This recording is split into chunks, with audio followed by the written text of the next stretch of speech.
Dari waktu ke waktu, sejak Pak Jokowi dipilih kembali sebagai presiden untuk kurun waktu 20 Oktober 2019 sampai Oktober 2024, saya melihat ada aura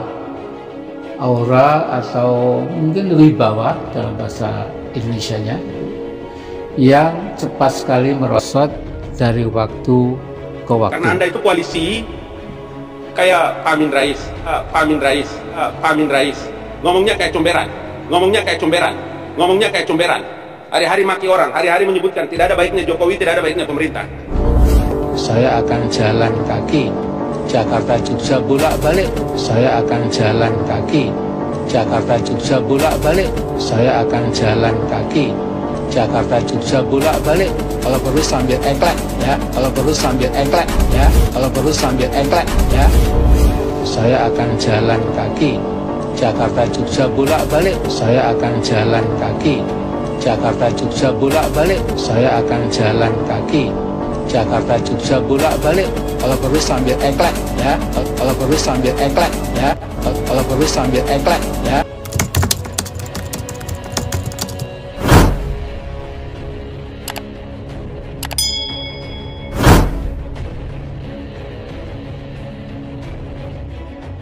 Gelandangan politik berkicau lagi. Image Sangkuni yang melekat pada dirinya sungguh pantas dinobatkan terhadapnya.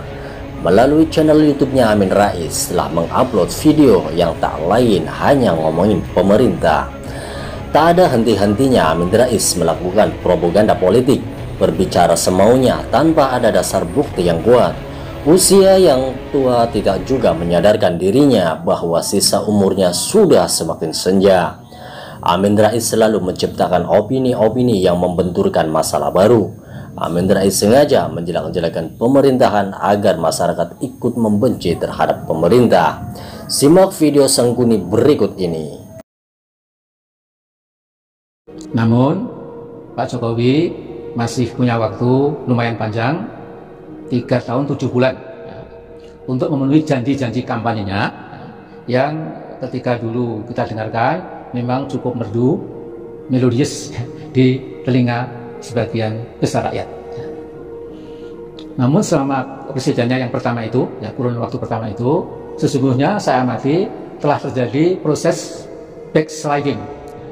Jadi kemunduran demokrasi secara sangat cepat menuju kepada ya semacam otoritarianisme, dan demokrasi kita tiba-tiba menjadi oligarki yang cukup ganas. Nah, saudara-saudara, saya melihat para istilahnya itu courtier, ya, para perhubung Pak Jokowi di istana itu memang nampaknya semakin lama itu semakin nggak bertanggung jawab. Bahkan kalau dalam kasus Fir'aun, kita bisa melihat di Al-Quran itu bahwa malak yang mengurubuni Fir'aun itu membuat Fir'aun terbuai sehingga sampai dia mengatakan, jadi Fir'aun mengatakan akhirnya, ya saya ini Tuhanmu yang maha tinggi. Sangkuni selalu membuat bahan isu terhadap Presiden Jokowi. Namun apesnya, apa yang membuat Sangkuni tak membuat perubahan terhadap dirinya yang dari dulu tidak punya pekerjaan apalagi jabatan. Maksud Sangkuni agar dirinya bisa dirangkul ke pemerintahan. Namun sayang, Indonesia tidak butuh seorang Amin Rais.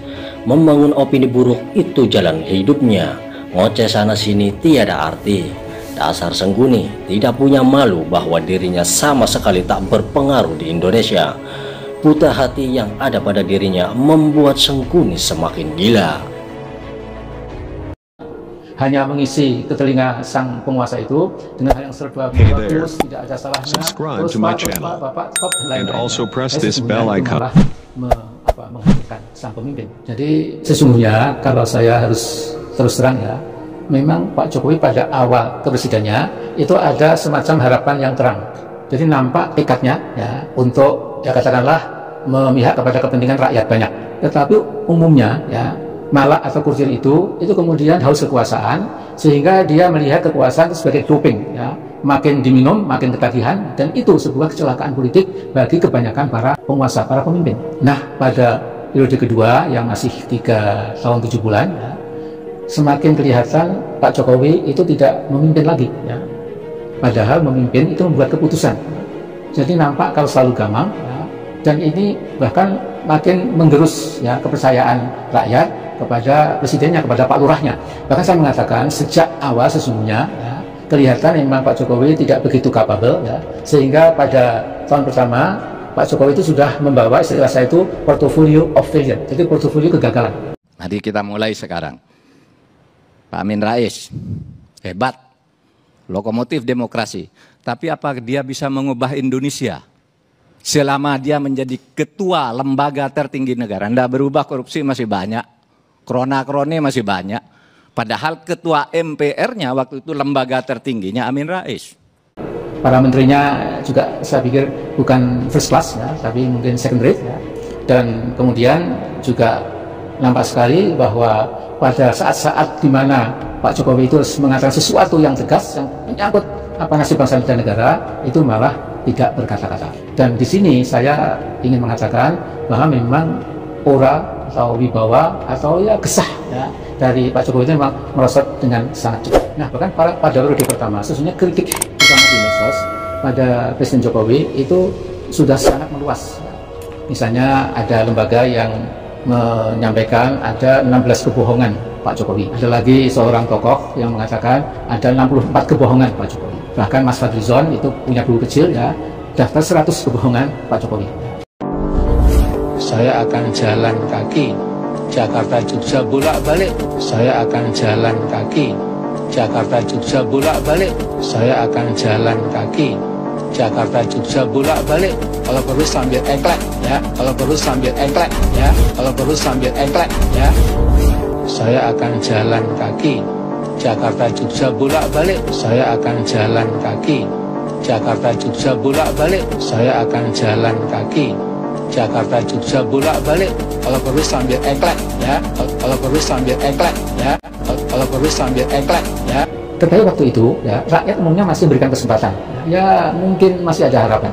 Jadi lihat rakyat kita itu memang luar biasa baiknya. Ya.